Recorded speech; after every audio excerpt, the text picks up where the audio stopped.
In the golden light of the Texas plains, where endless skies met rolling prairies, the Comanche people thrived. A proud, independent nation whose warriors were unmatched and whose women were admired for their wisdom and grace.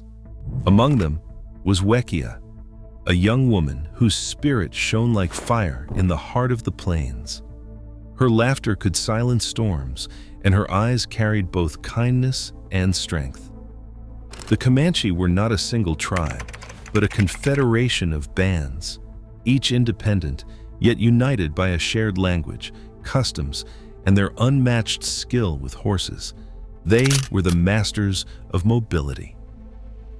A Comanche could ride bareback, guiding his horse with nothing but his knees, and strike a buffalo at full gallop.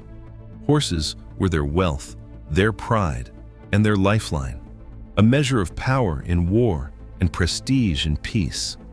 Weckeah belonged to the Penateka band, the southernmost and one of the most influential. Her father, Yellow Bear, was a respected sub-chief whose words carried weight across the Comanche camps.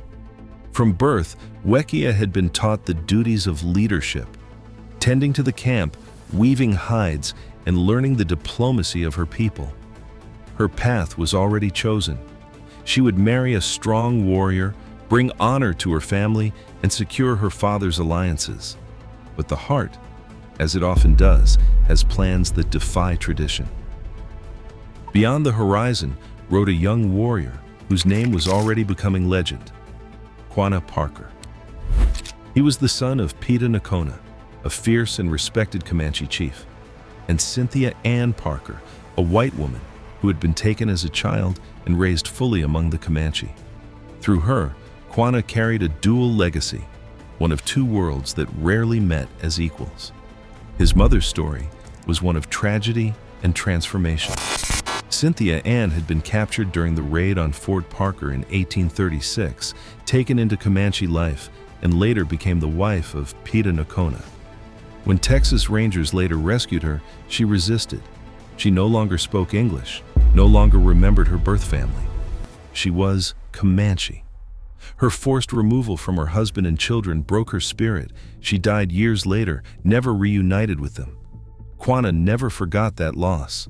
It shaped the man he would become, torn between the old world and the new. At this time, the Comanche were at their height, yet the world around them was changing fast.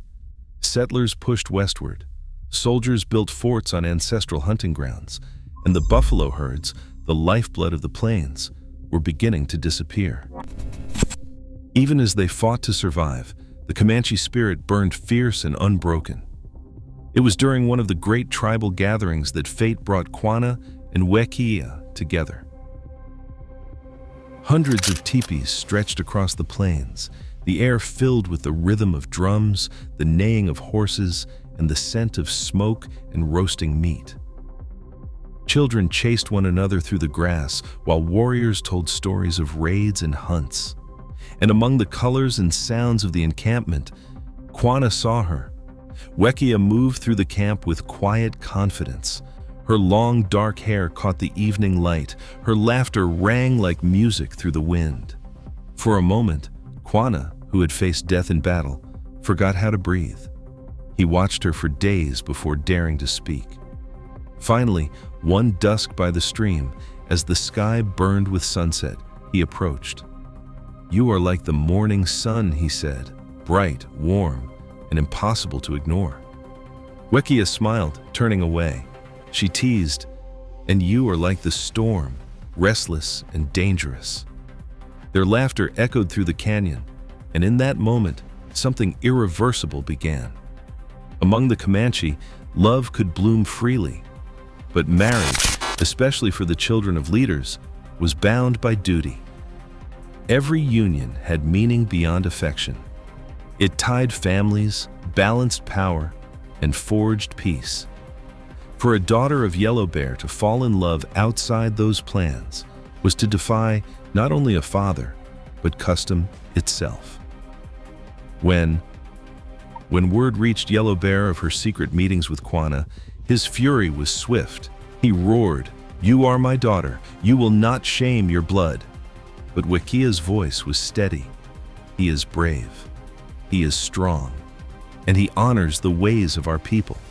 Why should I not choose him?" Her defiance shocked the camp. Comanche women had influence. They could advise their husbands, own property, even divorce. But open disobedience to a father was rare. To choose love over duty was seen as both dangerous and bold. Quanah too faced warnings. His friends told him that to steal the daughter of a sub-chief would bring blood.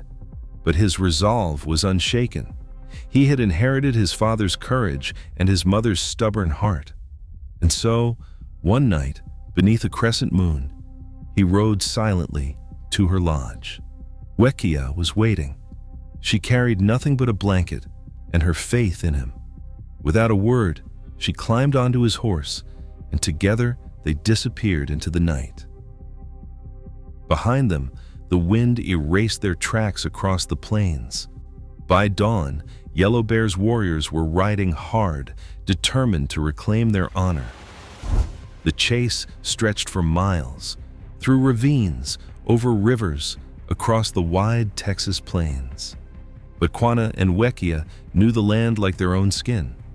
They crossed hidden trails, drank from secret springs, and vanished into the canyons where no outsider could follow. Finally, deep within the hills, they stopped. There, under the open sky, they pledged themselves to one another, not with ceremony or witnesses, but with the quiet strength of truth. It was a union born of courage and trust, stronger than any arranged alliance. In Comanche culture, elopement was risky but not unheard of.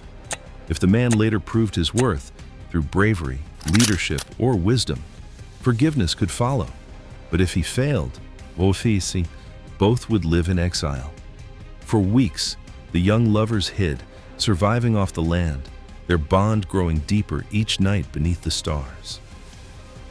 Yellow Bear's anger cooled.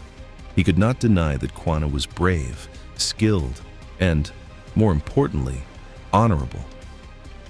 Gradually, he accepted the marriage, and the two families reconciled. Their union would later symbolize a greater harmony within the tribe itself, between tradition and change. Years passed, and the world shifted again. The buffalo herds dwindled, U.S. forts spread across the plains, and Comanche warriors faced enemies armed with repeating rifles. Quanah rose to leadership, guiding his people through this storm of change. He fought fiercely in battle, but also learned the power of negotiation.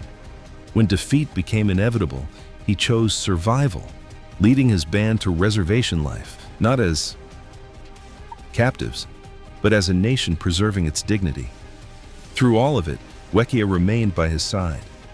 She was not just a wife, but a pillar of strength, raising their children, advising Quanah, and keeping alive the traditions of their ancestors. It is said that even in the toughest years, when famine and disease swept through the reservation, she carried hope, the same fearless spirit that once defied her father. Quanah Parker became a bridge between two worlds. He met with U.S. presidents, advocated for his people's rights, and even built a grand home called Star House in Oklahoma, a fusion of native and Western life. He adopted Christianity, but never abandoned the old ways. He honored both paths. And beside him stood Weckeah, the woman whose love had shaped his destiny. Their story is more than romance.